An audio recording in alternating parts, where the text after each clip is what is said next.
ಭೇದ ಇರಲಾರ್ದೇ ಇಡೀ ಊರಿನ ಎಲ್ಲ ಗ್ರಾಮಸ್ಥರು ಸೇರಿ ಇವತ್ತು ಈ ಒಂದು ಮೂರ್ತಿ ಕಾರ್ಯಕ್ರಮವನ್ನು ಅನಾವರಣಗೊಳಿಸಿದ್ದೇವೆ. ಈ ಅನಾವರಣಗೊಳಿಸುವ ಇನ್ನು ಉದ್ದೇಶ ಏನಂತಂದರೆ, ಈ ಒಂದು ಸೂಫಿ ಸಂತರ ನಾಡಿನಲ್ಲಿ, ಒಂದು ಶರಣರ ನಾಡಿನಲ್ಲಿ ಒಂದು ಬಾಬಾ ಸಾಹೇಬ್ ಅಂಬೇಡ್ಕರರ ವಿಚಾರಗಳು, ಬುದ್ಧನ ವಿಚಾರಗಳು ಮತ್ತು ಬಸವಣ್ಣನ ವಿಚಾರಗಳು ಅವು ಪ್ರಾಯೋಗಿಕವಾಗಿ ಒಂದು ಯಶಸ್ವಿ ಆಗೋಕ್ಕೋಸ್ಕರ ಆ ಮೂರ್ತಿಗಳನ್ನು ಪ್ರತಿಷ್ಠಾಪನೆ ಮಾಡಿದ್ದೇವೆ ವಿನಃ ಆ ಮೂರ್ತಿ ಯಾವುದೇ ಒಂದು ಪ್ರತಿಷ್ಠೆಯಿಂದ ನಾವು ಪ್ರತಿಷ್ಠಾಪನೆ ಮಾಡಿಲ್ಲ ಅನ್ನೋ ಒಂದು ಈ ಸಮಾಜಕ್ಕೆ ಸಂದೇಶ ಸಾರುವ ನಿಟ್ಟಿನಲ್ಲಿ ಈ ಎಲ್ಲ ಗ್ರಾಮಸ್ಥರು ಸೇರಿ ಮೂರ್ತಿಯನ್ನು ಒಂದು ಈ ಕಾರ್ಯಕ್ರಮವನ್ನು ಯಶಸ್ವಿಗೊಳಿಸಲಿಕ್ಕೆ ಎಲ್ಲ ಸಾರ್ವಜನಿಕರು ತುಂಬ ಅಭಿನಂದನೆಗಳನ್ನು ಸಲ್ಲಿಸ್ತೇನೆ. ನಾವು ಯಾವುದೇ ಒಂದು ಸರ್ಕಾರದ ಅನುದಾನ ಇರಲಾರ್ದೇ ಇಡೀ ಊರಿನ ಗ್ರಾಮಸ್ಥರು ತಮ್ಮ ವಂತಿಗೆಯನ್ನು ಪಡೆದು ಅದರಲ್ಲಿ ವಿಶೇಷವಾಗಿ ಸರ್ಕಾರಿ ನೌಕರದಾರರು ಹೆಚ್ಚಿಗೆ ವಂತಿಗೆಯನ್ನು ಹಾಕುವುದರ ಮುಖಾಂತರ ಈ ಒಂದು ಮೂರ್ತಿಗಳನ್ನು ನಾವು ಅನಾವರಣಗೊಳಿಸಿದ್ದೇವೆ. ತಮ್ಮ ಹೆಸರು? ಡಾಕ್ಟರ್ ರಾಜ್ಕುಮಾರ್ ಸಲಗಾರ್, ಅಧ್ಯಕ್ಷರು ಅನಾವರಣ ಸಮಿತಿ V K Salagar. 26/5/2026 V K Salagar, taluk Kamalapur, ಜಿಲ್ಲಾ ಕಲಬುರಗಿ ಈ ಒಂದು ಗ್ರಾಮದಲ್ಲಿ ಬೃಹತ್ ಆಗಿರ್ತಕ್ಕಂಥ Buddha Basava doctor B R Ambedkar ಅವರ ಮೂರ್ತಿ ಅನಾವರಣ ಕಾರ್ಯಕ್ರಮವನ್ನು ಹಮ್ಮಿಕೊಳ್ಳಲಾಗಿತ್ತು.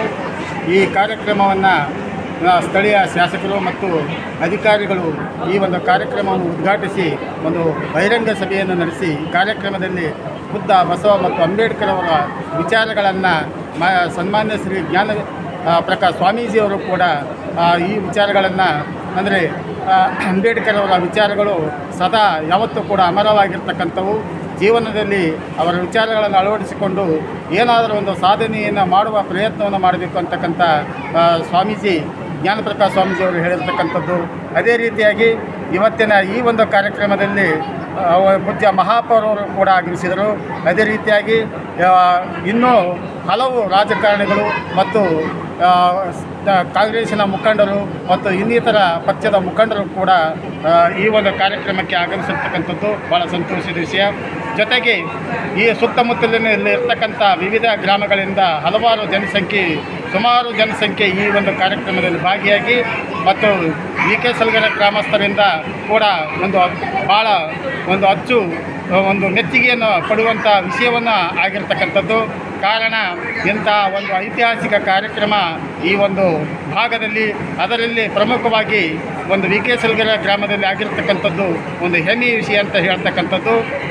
ಇದೇ ಒಂದು ಕಾರ್ಯಕ್ರಮದಲ್ಲಿ ವಿವಿಧ ಕ್ಷೇತ್ರಗಳಲ್ಲಿ ಸಾಧನೆಯನ್ನು ಮಾಡಿರ್ತಕ್ಕಂಥ ಅಧಿಕಾರಿಗಳನ್ನು ಅವರನ್ನು ಕೂಡ ಈ ಸಂದರ್ಭದಲ್ಲಿ ಸನ್ಮಾನಿಸಲಾಯಿತು.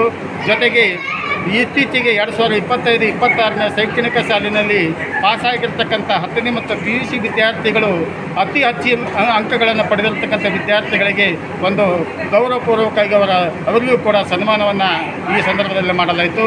ಅದೇ ರೀತಿಯಾಗಿ ಇವತ್ತಿನ ಈ ಒಂದು ಕಾರ್ಯಕ್ರಮದಲ್ಲಿ ಎಲ್ಲ ಪತ್ರಿಕಾ ಮಿತ್ರರು, ಮಾಧ್ಯಮದವರು, ಪೊಲೀಸ್ ಸಿಬ್ಬಂದಿ ವರ್ಗದವರು ಮತ್ತು ಎಲ್ಲ ಅಧಿಕಾರಿಗಳು ಕೂಡ ಈ ಒಂದು ಕಾರ್ಯಕ್ರಮದ ಪ್ರಯುಕ್ತವಾಗಿ ಅವರಿಗೆ ನಾನು ಹೃತ್ಪೂರ್ವಕವಾದ ಧನ್ಯವಾದಗಳನ್ನು ಹೇಳಲಿಕ್ಕೆ ನಾನು ಭಾಳ ಸಂತೋಷ ಅನ್ನಿಸ್ತಾ ಇದೆ.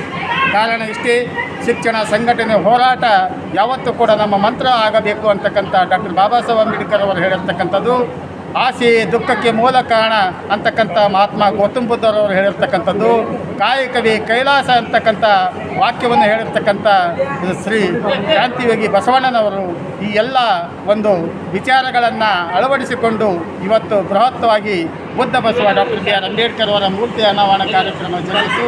ಈ ಒಂದು ಕಾರ್ಯಕ್ರಮಕ್ಕೆ ಬಂದಿರತಕ್ಕಂಥ ಎಲ್ಲ ಒಂದು ಅತಿಥಿಗಳಿಗೆ ಮತ್ತು ನಮ್ಮ ಊರಿನ ಎಲ್ಲ ಸಮಸ್ತ ಗ್ರಾಮಸ್ಥರಿಗೂ ಮತ್ತು ಅದೇ ರೀತಿಯಾಗಿ ಈ ಒಂದು ಕಾರ್ಯಕ್ರಮದಿಂದ ಭಾಗಿಯಾಗಿರ್ತಕ್ಕಂಥ ವಿವಿಧ ಹಳ್ಳಿಗಳಿಂದ ಬಂದಿರತಕ್ಕಂಥ ಎಲ್ಲ ಒಂದು ಗ್ರಾಮಸ್ಥರಿಗೂ ಮತ್ತು ಹಿರಿಯರಿಗೂ, ಯುವಕರಿಗೂ, ವಿದ್ಯಾರ್ಥಿಗಳಿಗೂ, ಸೋದರಿಯರಿಗೂ ವಂದಿಸುತ್ತಾ ಕೊನೆಯದಾಗಿ ಈ ಒಂದು ಕಾರ್ಯಕ್ರಮ ನಿಜವಾಗಿಯೂ ನಮ್ಮ ಒಂದು ವಿ ಕೆ ಸಲಗಾರ್ ಗ್ರಾಮದಲ್ಲಿ ಸುಮಾರು ಒಂದು ಉತ್ತಮವಾಗಿರ್ತಕ್ಕಂಥ ಶಿಕ್ಷಣವನ್ನು ಪಡೆದಿರ್ತಕ್ಕಂಥ ಈ ಒಂದು ಗ್ರಾಮ ಇವತ್ತು ಬಾಬಾ ಸಾಹೇಬ್ ಅಂಬೇಡ್ಕರ್ ಅವರ ಒಂದು ಮೂರ್ತಿಯನ್ನು ಅನಾವರಣಗೊಳಿಸಿ ಒಂದು ಸಾರ್ಥಕವನ್ನು ಬದುಕನ್ನು ಮಾಡಿಕೊಂಡಿರ್ತಕ್ಕಂಥದ್ದು ಹೆಮ್ಮೆ ಅಂತಕ್ಕಂಥ ಮಾತನ್ನು ಹೇಳುತ್ತಾ ನನ್ನ 4 ಮಾತುಗಳನ್ನು ಮುಗಿಸುತ್ತೇನೆ.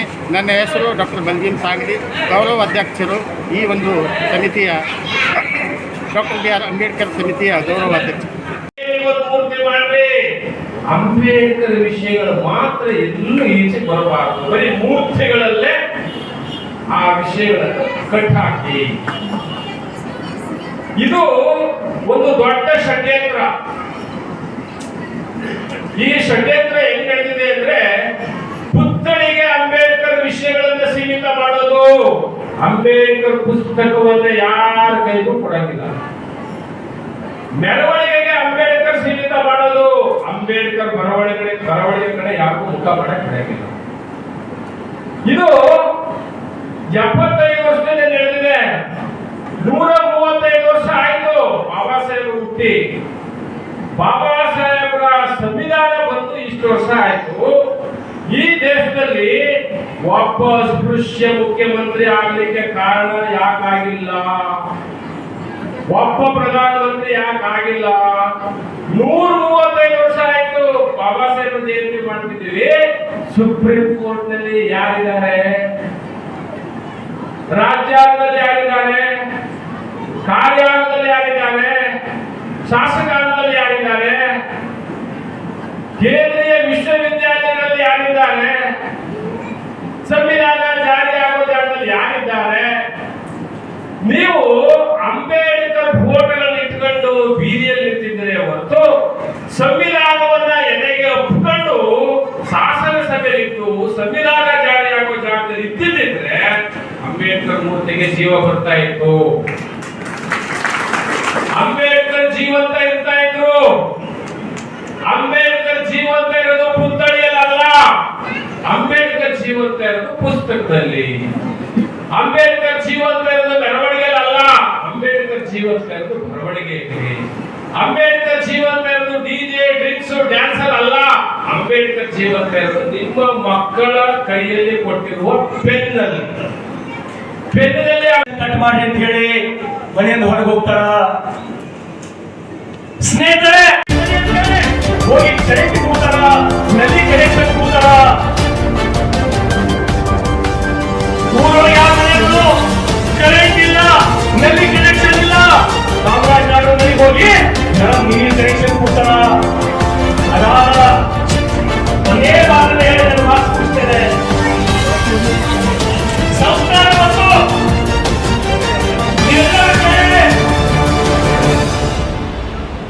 ನಮ್ಮಪ್ಪ ನನಗೆ ಹೇಳಿದ್ರು, ಯಾಕಂದ್ರೆ ಎನ್ಎಸ್ಸಿಗಳನ್ನ ನೀವು ಏನಿಲ್ಲ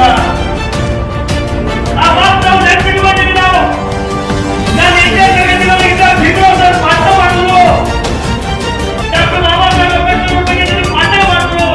ಆ ಟೈಮ್ಗಳು ಹೊಟ್ಟು ನಾವು ಇಲ್ಲಿ ತನಕ ಒಂದು 2 ಹೆಜ್ಜೆ ಇಟ್ಟಿದ್ದೇವೆ ಅಷ್ಟೇ. ನಿಕೋಲಾ ಟೆಸ್ಲಾ ಅವರ ಪ್ರಯತ್ನದಿಂದ ಈ ಜಗತ್ತಿಗೆ ಬೆಳಕಾಯಿತು. ಈ ಜಗತ್ತು ಬೆಳಕಿನೊಳಗ ಝಳಪಡಿಸಲು ಪ್ರಾರಂಭ ಆಯಿತು.